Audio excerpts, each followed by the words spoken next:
volteamos a la redonda y vemos la violencia que hay en nuestro país, lo que estamos viendo en muchos estados de la República, pero no es cuestión de hoy, ni de esta semana, sino de siempre, ¿no? Esa violencia proviene de un núcleo. Ayer platicaba con mi hijo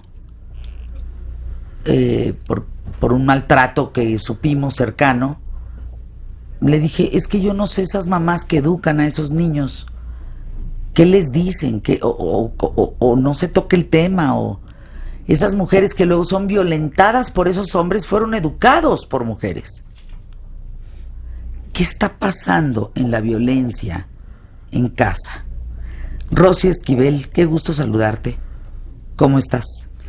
Bien, contenta, muy contenta de estar aquí contigo. Eres un encanto, Rosy, orientadora familiar, y la doctora Carmen Gómez Montes de Oca, psicoterapeuta familiar. Carmen, ¿cómo estás? Gracias. Tiempo sin vernos, ¿verdad? Gracias, sí, tiempo sin vernos. Pero qué bueno, ya estamos aquí. Igualmente, mi querida Carmen. Sí es un hecho que la violencia empieza en casa, ¿verdad? No hay forma de evitarlo, no hay manera de equivocarnos en eso. No, es que fuimos educados por un padre y una madre, ¿no? Y ellos vienen del sistema, ellos también fueron educados a su vez por sus padres. La violencia pasa a veces, Fernanda, Pilar, de generación en generación, ¿no? Una tras otra. Muchas veces se genera en los padres, ¿no? Y repetimos conductas porque a veces aprendemos que el amor es violencia, ¿no?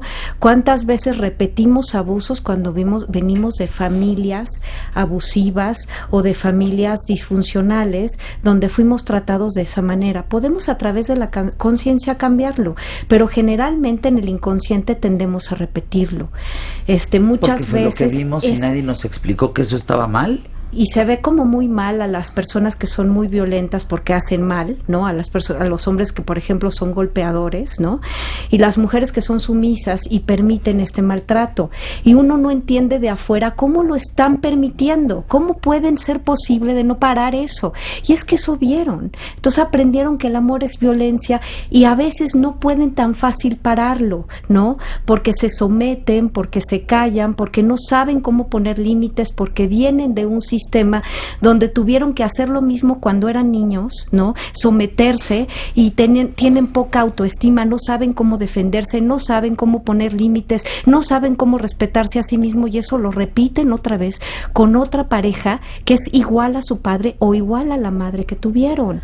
Sí. Híjole, eso está re grave, porque fíjate que recuerdo hace muchísimo tiempo que Javier Alatorre hizo una investigación especial en relación a la violencia de las adolescentes, de los novios. Ya. O sea, él pensó que había más violencia sutil, por decirlo así, pues más de los niños que de las niñas, y se encontró al parejo. Igual, claro. Se encontró que hay la misma violencia entre uno y otro, y se encontró que la violencia que ejerce el novio en ellas, en la novia adolescente, es brutal. Así es. Eso de tu falda cortita ya quedó atrás, ¿eh? Eso ya es un estereotipo que mucha gente dice, que sigue sucediendo, de no te pongas falda corta. No, ya las golpean.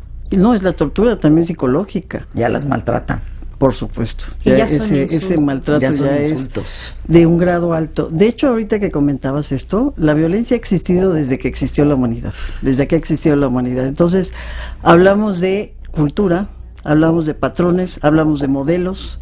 Entonces, no es en sí, vamos, la familia como primer núcleo para el ser humano de sociabilización, pues es la primera enseñanza, ¿no? La primera escuela, digamos. Pero realmente es un tema muy complicado. Por eso es que ha llegado a estos grados de ser un problema social, porque no se ha atacado pues desde el núcleo que es la familia, se fortalece en la escuela, hay incluso valores que se creen en algunos lugares, en muchos lugares todavía por la ignorancia, donde esta violencia se ve como un valor. Se fortalece, vamos. Es decir, un valor, el hombre debe de ser fuerte, debe ser agresivo, debo ser violento, y entonces se fomenta. Incluso la misma mujer lo fomenta de manera inconsciente, como lo decías. En casa, si te das cuenta, si hay un hijo y una hija, date cuenta cómo los tratan diferente, cómo les dan otras tareas, empezando porque atiende a tu hermano, sírvele a tu papá, etcétera. No como un servicio, sino como una obligación. Entonces, pues hay una preferencia por los hombres, así es nuestra cultura en algunos sistemas. Ahora, ¿cómo cambias eso si no te das cuenta? Si tú a mí me dices, estás siendo violenta con tus hijos, y yo no me doy cuenta de estar siendo violenta, de ser violenta con mis hijos, ¿cómo le hago? ¿Cómo cambio? ¿Cómo cambias? Bueno, primero, pues como dices, ¿cómo me entero? ¿Cómo me entero? Primero tomo no es broma, es que yo pienso que la mayoría, a menos de que tenga un problema realmente en su cabeza, yo digo algún trastorno, podríamos decir que no se da cuenta. Porque la violencia es intencional. La violencia no se hereda, se aprende. Entonces, ¿qué es lo que yo pretendo con esto? Someter al otro para que lógicamente haga lo que yo necesito, lo que yo quiero. ¿Y el otro normalmente es más débil? Débil en ese momento, porque a veces el mismo débil puede ser una manipulación. Fíjate que es algo muy complejo. Claro que es una manipulación. Es decir, en un momento dado, que tú estás sometiendo, en ese momento, bueno, porque te ve a ti superior, pero ese mismo puede ser en un momento también violento. Es decir, cualquiera podemos ser violentos. Solamente si vemos a alguien que es ante nosotros más poderoso, nos vamos a someter. La violencia tiene como objetivo someter y controlar a la otra persona.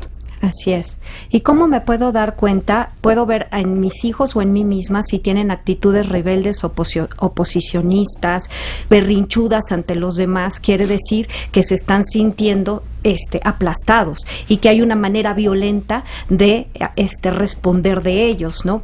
Como yo no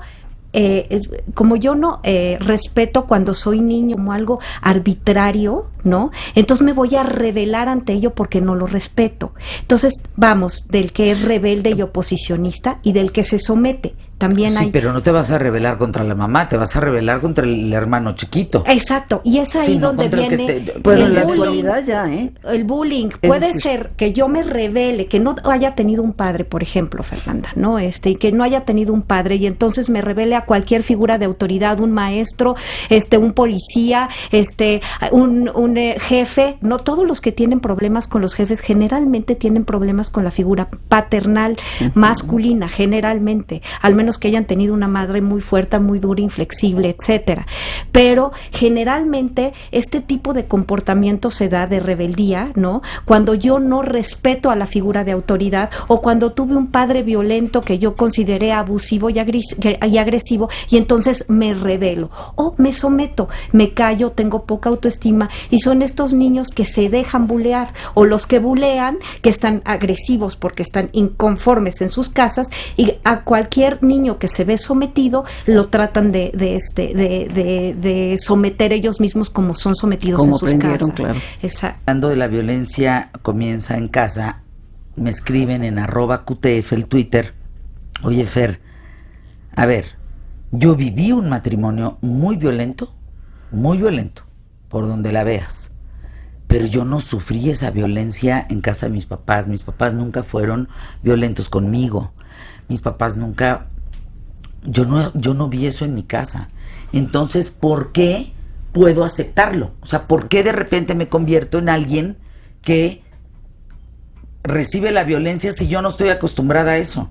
Fíjate que también tendría que ver mucho con la personalidad. Es decir, esta persona aprendió a someterse. Entonces es la que, si ponemos en el lugar donde está el cuadro del bullying, es la persona que es fácil de victimizar. Entonces yo pienso que los padres, cuando sobreprotegen, suelen educar a sus hijos con esta idea de ser incapaces, pero incapaces ante muchas cosas, y por eso, dice, no la viví ahí, pues han de haber sido papás consentidores, papás sobreprotectores, y entonces ella, ¿qué aprende? pues a que es una víctima, que no tiene fuerza, que no es capaz. Ese es lo que yo pienso que tiene que ver con eso, porque si no necesariamente tiene que ser la familia como ejemplo de violencia, pero también es un tipo de violencia, ¿eh? La sobreprotección. No, oye, pues ahí como dice Rosy, no puedes, ¿no? Sí, Te no tengo que puedo, cuidar porque tú no puedo. puedes. Exacto. Ahí, como dice Rosy, tendríamos que ver la autoestima de ella. Muchas de nuestra autoestima se forja en las creencias que tuvimos nosotros desde la infancia y está fundamentada en muchos paradigmas, en muchas cosas que pasamos en la infancia y que creemos en nosotros, como no soy suficiente, no importo, no puedo,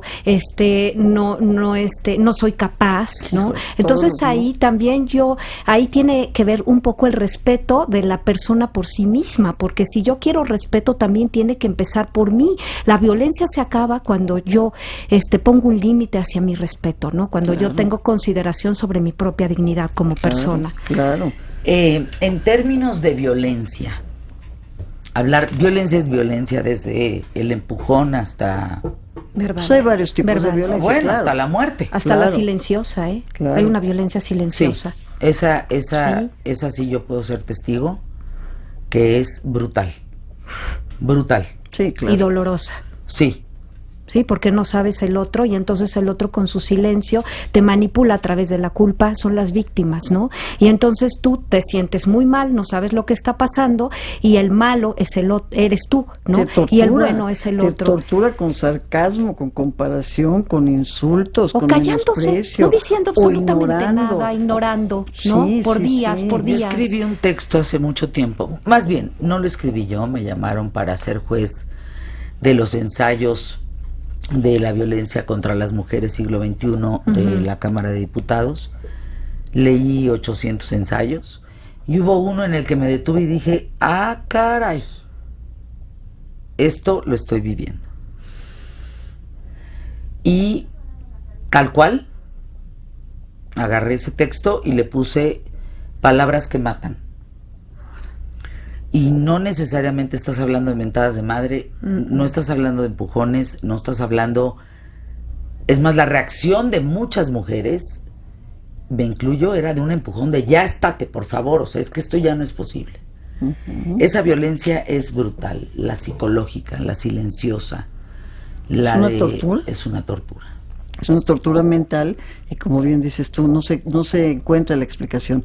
Llegas a dudar de ti en todos aspectos. Y aparte es que ¿qué hago? ¿Cómo lo hago? ¿Qué interacción tienes con el otro? O sea, ¿cómo sabes qué es lo que está pensando? ¿Cómo es lo que está sintiendo? Muchas mujeres que se someten hacen eso y se callan. Adicción viene de no decir las cosas. Aquí no pasa nada. Y es una violencia terrible, porque después se agarran a los hijos, ¿no? Porque como yo soy la buena y me callo, me agarro a los hijos, se alían conmigo y el otro es el malo y pierden a la otra figura parental. ¿Sí? Porque entonces es el bueno y el otro es el malo. Y la verdad es, no, también peca el que no habla, el que no dice nada, el que no te dice, oye. Tira la piedra como el que le esconde. Le agarra yo en el teatro, ¿no? Tanto peca el que mata la vaca como el que le agarra la pata. Sí, como el que esconde la mano y tira la piedra. Ahora, exacto. ¿qué casos han visto ustedes? Entendemos que todo es violencia en ese sentido, pero ¿qué casos graves han visto? Ay, bueno, yo, como decías hace un rato, hasta el suicidio. Sí he visto gente por esta... he tenido contacto, porque también doy terapia, con padres que han perdido un hijo, que ha llegado a ese punto, pero en el ámbito escolar. O sea, por haber sido bulliado, por no haber identificado qué pasaba. Un joven que tenía miedo de decir qué es lo que le pasaba. Lo torturaban por aspectos sexuales, porque es homosexual, era homosexual. Entonces era una tortura constante, mensajes a su correo, hablaban a su casa, y el chico decidió quitarse la vida. Porque a pesar de que los padres le habían dicho que pues lo aceptaban y que bueno, estaban conscientes de esa realidad, en algunos aspectos que él notaba, se daba cuenta que realmente no lo aceptaban. Porque a veces los papás mismos le decían, vamos a ir a ver a tus primos, vamos a hacer... Y no digas nada. No digas nada, quítate tu pulserita de los, ¿cómo se llama este? Sí, de los arcoíris, o cosas por el estilo. Y entonces, bueno, pues el joven terminó concluyendo que no tenía sentido la vida, a ese grado. Entonces, sí, yo he estado cerca, y fíjate, esto me dice que el escenario más violento es la familia. Es porque que sí. no todos los días te pegan, no todos los días te asaltan, pero en casa todos los días recibes tu dotación. Ahora, aquí hay algo muy importante, Fer. Quitemos a los hombres tantito. Sí. Hablemos de nosotras las mujeres. Qué violentas podemos ser, ¿eh? Uy, sí. Yo te puedo contar un caso terrible, Fer, terrible, de una mujer que se suicidó enfrente de sus hijos, se colgó enfrente de sus hijos. Era una mujer que era sumamente violenta con los hijos, pero que también aceptaba la violencia del que era el amante, ¿no? Entonces no paraba esto y era muy violenta. Como no podía parar al marido, entonces desplazaba esto con los hijos y entonces los ponía como Santo Cristos, ¿no? Hasta que terminó colgada. Entonces, el mensaje de estos niños, ¿no? Para estos niños fue terrible. Acabaron huérfanos. Él culpó al padre de esto cuando en realidad también fue ella, ¿no? Y fue muy difícil que él entendiera que él se puede defender, ¿no? Tomó una actitud sometida en todo el internado que tuvo mucho abuso sexual de las personas, claro. Porque pues obviamente era un niño abandonado, ¿no? Entonces era muy vulnerable y pues abusaron de él, ¿no? Entonces, pues sí, eso fue una responsabilidad, o sea, obviamente sin juzgar a la persona, pero es una responsabilidad de la madre, porque ella pudo hacer un destino diferente. El Señor no vivía con él, era amante de ella. Entonces ella se pudo ir con sus hijos, empezar una nueva vida. Claro que a veces no tenemos los recursos, venimos de familias disfuncionales, no sabemos cómo salir adelante, pero también hay muchas... Estar dentro de una situación de esas realmente es complicado. Como o sea, muchas mujeres no saben qué hacer. Es que tienen miedo por todos lados. Pero la madre es el núcleo, la madre es la que brinda la protección, la confianza, eso es el cariño. Y eso sería lo ideal, pero hay unas mamás que no merecen serlo, exacto, ¿no? De las mamás que pues muchas de ellas son alcohólicas. Por ejemplo, he tenido mucho caso de madres alcohólicas, donde los hijos son completamente abandonados.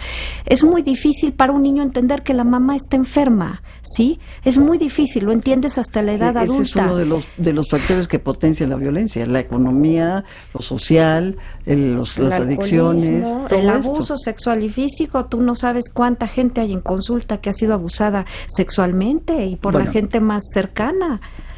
Además, entendemos que hay un grave tema en función de la ley.